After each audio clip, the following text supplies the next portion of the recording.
दिल्ली में जहांगीरपुरी में जो दंगे हुए उसको लेकर पूरे देश का विपक्ष बौखलाया हुआ है और एक तरफा केवल एक वर्ग के लिए वो परेशान है।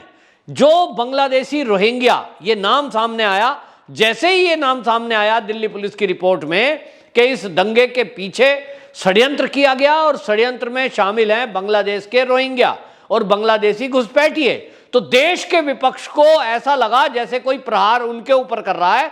सारा विपक्ष एक सुर में एकजुट हो गया। कुछ लोग तो सुप्रीम कोर्ट तक पहुंच गए कि भाई इनके ऊपर कार्रवाई ना हो। ममता बनर्जी जो पश्चिम बंगाल की मुख्यमंत्री हैं, उन्होंने अपना प्रतिनिधिमंडल भेजने का तय किया कि जाइए दिल्ली में देख के आइए कि ये जो बुलडोजर चला है एमसीडी के द्वारा ये क्यों चलाया गया। सवाल ये है कि दंगा दिल्ली में हुआ और जो बुलडोजर चला वो अभी तक तो दंगाई पर चला भी नहीं है, अतिक्रमण हटाने के लिए चला है। देश के कौन से भाग में कौन सी एमसीडी कौन सी सरकार ऐसी है जो अपने यहां अतिक्रमण नहीं हटाती। तो सवाल यह है क्या अतिक्रमण हटाना अपराध है? ममता बनर्जी इसको लेकर राजनीति क्यों कर रही है? तो ममता बनर्जी अपने यहां एक व्यापार के प्रतिनिधिमंडल से बात करते हुए एक सम्मेलन में बोल रही थी और बिजनेस समिट में बोलते हुए उन्होंने कहा हम हमारे यहाँ बुलडोजर नहीं चलाते, हम तो लोगों को जोड़ना चाहते हैं, हम आपस में एक करना चाहते हैं। और उन्होंने बयान दिया कि हमें पूरे विश्व से अपने रिश्तों को मजबूत करने की जरूरत है, तभी हमारा व्यापार बढ़ेगा। हमें लोगों से डरना नहीं है और बल्कि अपनी जिम्मेदारी निभाना है। हम लोगों को बांटना नहीं एक करना जानते हैं क्योंकि एकता हमारी शक्ति है। अब ये बताइए, ये ममता बनर्जी जो आज ये भाषण दे रही हैं कि हमें बुलडोजर नहीं चलाना, हमें लोगों को नहीं डराना, हमें लोगों को एक करना है, ये ममता बनर्जी जिसका हालत ये है कि पश्चिम बंगाल में चुनाव के पहले और चुनाव के बाद हिंसा, और वो भी इस कदर हिंसा हुई कि लोग अपने घर छोड़कर यहां से भागकर असम में जाने को मजबूर हुए।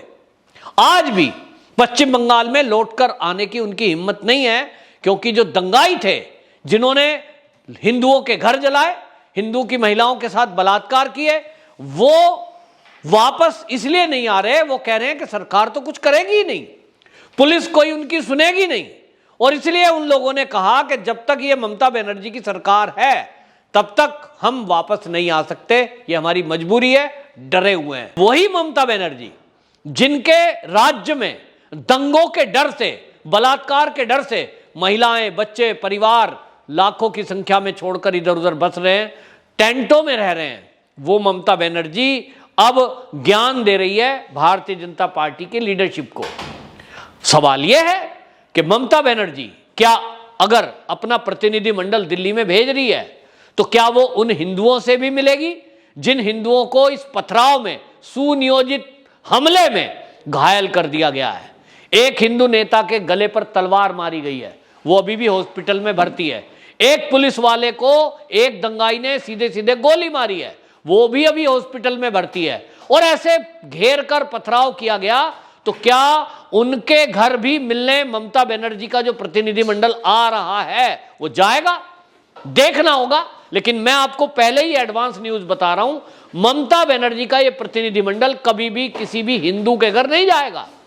उनको दर्द केवल इस बात का है कि वो जो बुलडोजर चला, वो बुलडोजर क्यों चला, जबकि ये बुलडोजर किस लिए चला इसने कोई हिंदू मुस्लिम करके नहीं देखा है। सुप्रीम कोर्ट ने बाकायदा इस मामले में इनको फटकार लगाई है। जो ये उलेमाओं की तरफ से सुप्रीम कोर्ट में कपिल सिब्बल पहुंचे थे, इनको और वकील जो दवे हैं, इनको डांट लगाई है कि आप इस बुलडोजर की कार्रवाई को, इस अतिक्रमण हटाने की कार्रवाई को हिंदू मुस्लिम करके देख रहे हो, जबकि यह कार्रवाई केवल अतिक्रमण पर है और पूरे देश का इससे कोई लेना देना नहीं है। पूरे देश में जहां भी बुलडोजर चले, यह बात अलग है कि वो दंगे के बाद चले, चाहे वो मध्य प्रदेश हो, चाहे वो उत्तर प्रदेश हो, फिर चाहे वो गुजरात हो। तो क्या दंगाई अपराधी, उनके खिलाफ यदि कोई पुलिस कार्रवाई करे तो ये नहीं होना चाहिए? अगर हमारे देश में कोई घुसपैठिया आए, उस घुसपैठ वाले व्यक्ति को क्या यहां आजादी से छोड़ दें कि आप अपराध करो और आप कहीं भी भाग जाओ? तो इसलिए कार्रवाई करना जरूरी बनता है। लेकिन ममता बनर्जी जिस तरह से एकता की बात कर रही है, ममता बनर्जी को जिस तरह का दर्द महसूस हो रहा है और जिस तरह से वो पश्चिम बंगाल में डरे हुए लोगों के लिए इंतजाम करे बगैर दिल्ली में आ रही है, इससे एक बात साफ है कि ममता बनर्जी को केवल दर्द इस बात का है कि जिन दंगाइयों ने हिंदुओं के ऊपर हमला किया, हनुमान जन्मोत्सव पर घेर कर पेट्रोल बम, एसिड, तलवार, डंडे और पत्थरों से हमला किया, उनको अगर बुलडोजर चलाकर उनकी कार्रवाई की जा रही है सरकार के द्वारा, तो दिक्कत दर्द उनके लिए हो रहा है। अब सवाल यह है कि पुलिस और हिंदू, इनके लिए दर्द क्यों नहीं है? ममता बनर्जी खुद कहती हैं कि मैं तो चंडी पाठ करती हूं, मैं तो दुर्गा पाठ करती हूं, मैं तो हिंदू हूं। लेकिन ये कैसी राजनीति है? आप अगर दिल्ली आ रहे हैं, आपको दंगे से कोई प्रॉब्लम हुई है, आपको लग रहा है, अब आप देखिए पर्यटन स्थल बना दिया है, कांग्रेस का एक प्रतिनिधिमंडल वहां घूमने के लिए, देखने के लिए गया है, कहां तोड़ दिया, कैसे तोड़ दिया। अरे भाई, ये जो तोड़ा है, ये जो बुलडोजर चला है, ये अतिक्रमण पर है और इसके लिए सुप्रीम कोर्ट में केस चल रहा है।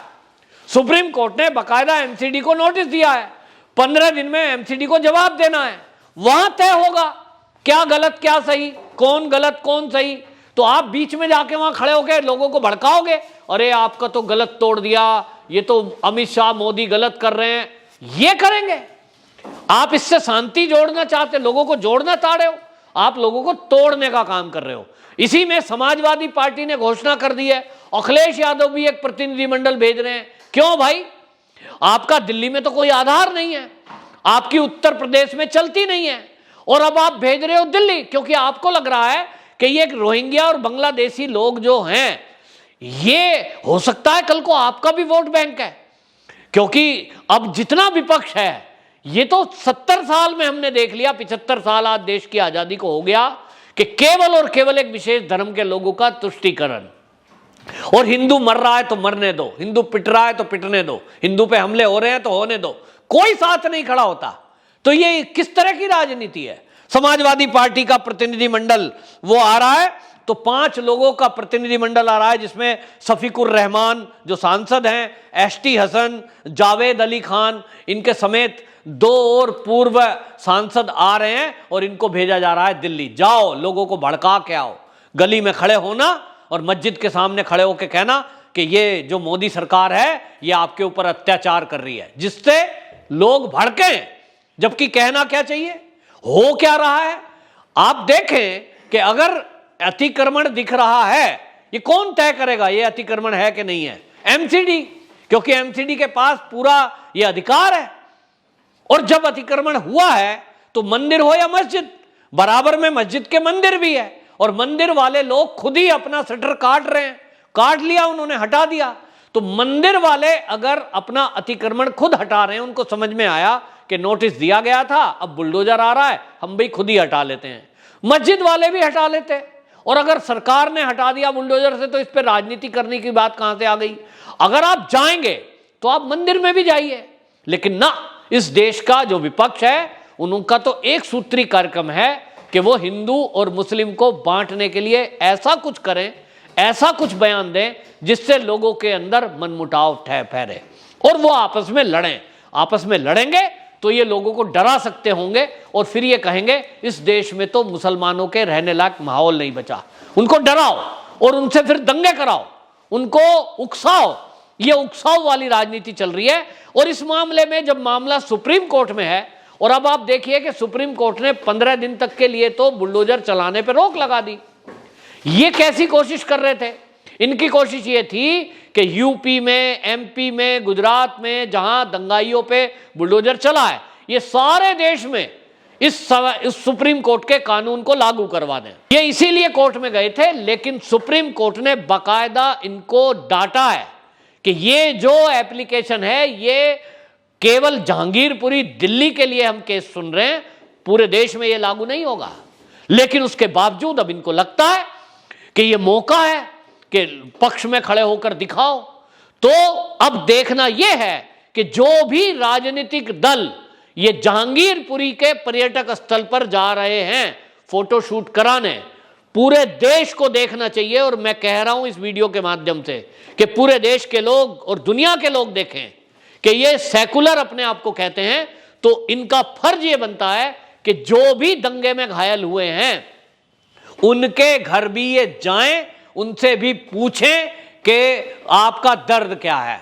लेकिन ये ऐसा नहीं करेंगे। केवल दर्द पूछने के लिए हिंदुओं के लिए एक ही पार्टी है, भारतीय जनता पार्टी, और उसी को ये कहते हैं कि ये सांप्रदायिक पार्टी है। तो क्या सबका साथ, सबका विकास, सबका विश्वास, इस एजेंडे पर जब मोदी जी काम कर रहे हैं तो क्या ये सांप्रदायिकता है, या एक धर्म और एक विशेष धर्म बल्कि घुसपैठियों का और दंगाइयों का पक्ष लेना, यह सांप्रदायिकता है? ये जवाब देना है इस देश के विपक्ष को। वंदे मातरम।